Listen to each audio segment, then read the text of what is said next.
पिछले वीडियो में मैंने आपके 3 दोहों पर प्रकाश डाला था। अब मैं चौथे दोहे पर प्रकाश डालने जा रही हूँ। ध्यान से सुनिएगा। ओके। रहमन अशुआ नैन ढरी जिह दुख प्रकट करे, जाय निकारो गेहते कस न भेद कही दे। इसमें रहीम जी क्या कहते हैं? इसमें रहीम जी कहते हैं कि हमारी आंखों से बहता हुआ आंसू हमारे हृदय के दुख को दूसरों के सामने प्रकट कर देता है।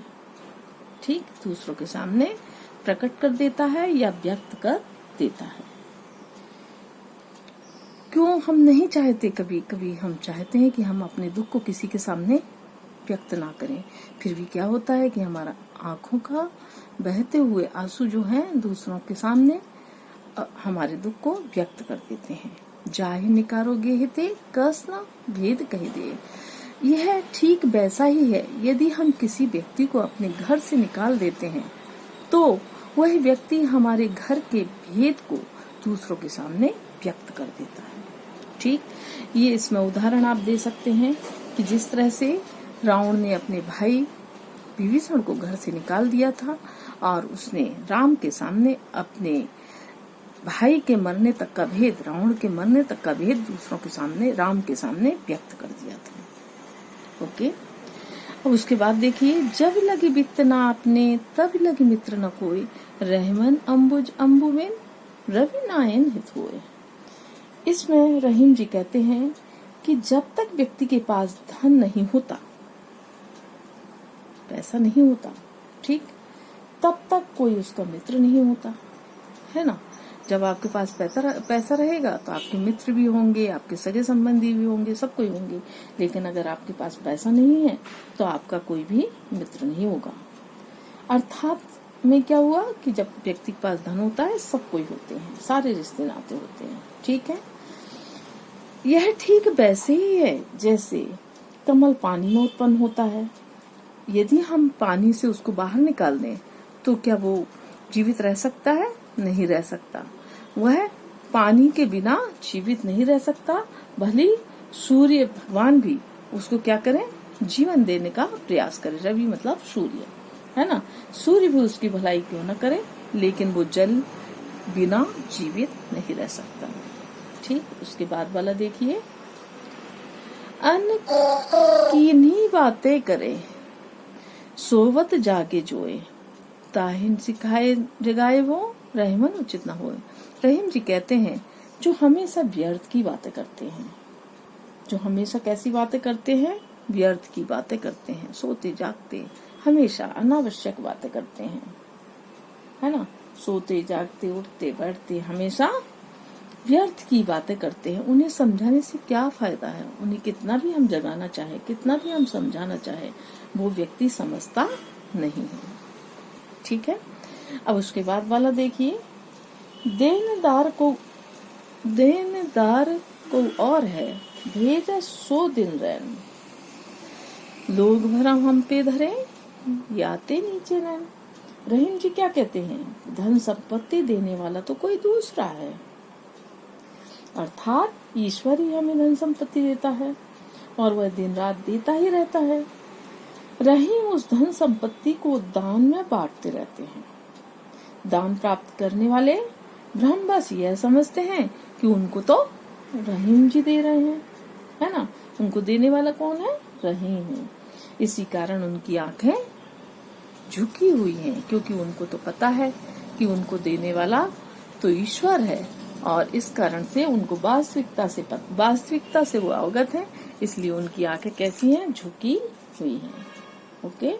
उसके बाद वाला देखिए, क्षमा बड़न को चाहिए, तो आपने कई बार पढ़ा होगा, क्षमा बड़न को चाहिए छोटन को उत्पाद का रहीम हरि को घटो जो भ्रगमारी लात। रहीम जी इसमें क्या कहते हैं? रहीम जी कहते हैं कि बड़े व्यक्तित्व वाले लोग, जो बड़े लोग होते हैं, उन्हें वो हमेशा छोटों के उदम करने पर, उपद्रव करने पर भी क्षमा कर देते हैं, है ना। वो हमेशा ही छोटों को क्षमा करते हैं।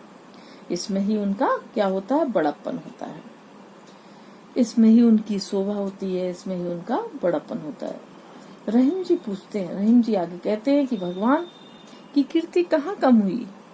एक बार क्या होता है, विष्णु भगवान जो हैं क्षीर सागर में चिर निद्रा में थे और भृगु ऋषि जो हैं उनको अपना कुछ समस्या लेकर गए थे। तो उन्हें काफी देर इंतजार किया कि अब प्रभु जगेंगे, अब प्रभु जगेंगे, लेकिन वो जागे नहीं। तो भृगु ऋषि को गुस्सा आ गई और उनने गुस्से में क्या किया, चरण प्रहार दे दिया। गुस्से में उन्होंने भगवान के ऊपर हृदय स्थल पर अपने चरण से प्रहार कर दिया। लेकिन उससे क्या हुआ, ईश्वर की महिमा तो कम नहीं हुई, भृगु ऋषि की भले महिमा कम हो गई, है ना।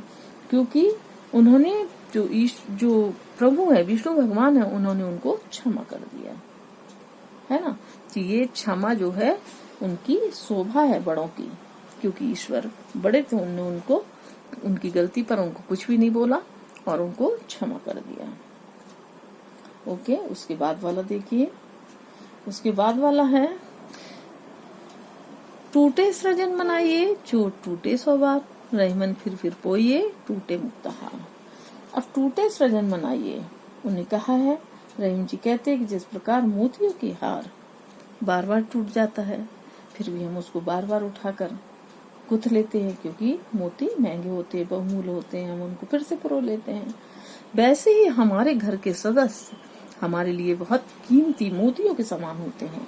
अगर वो हमसे रूठ जाते हैं, कुटुंब हो, मित्र हो, वो सब हो, अगर वो रूठ जाते हैं तो भी हमें क्या करना चाहिए, उनको मना लेना चाहिए। क्यों? क्योंकि वो हमें मोतियों के समान बहुमूल्य है। ठीक, रहीमन पानी राखिए, बिन पानी सब सून, पानी गए न उबरे, मोती मानस चून। रहीम जी कहते हैं कि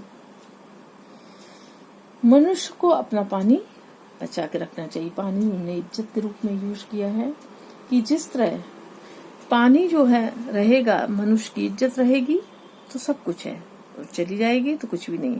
यह जो पानी है वो ठीक उसी प्रकार है जिस तरह मोती में उसकी चमक के रूप में कहा गया है कि अगर मोतियों की चमक चली जाएगी तो मोती व्यर्थ है। और उसके अलावा मोतियों के अलावा उन्होंने क्या कहा है, मनुष्य में इज्जत के रूप में कहा है और आटे में पानी के रूप में कहा है। आटा हो या चूना हो, उनमें पानी के रूप में कहा है कि यदि आप आटे में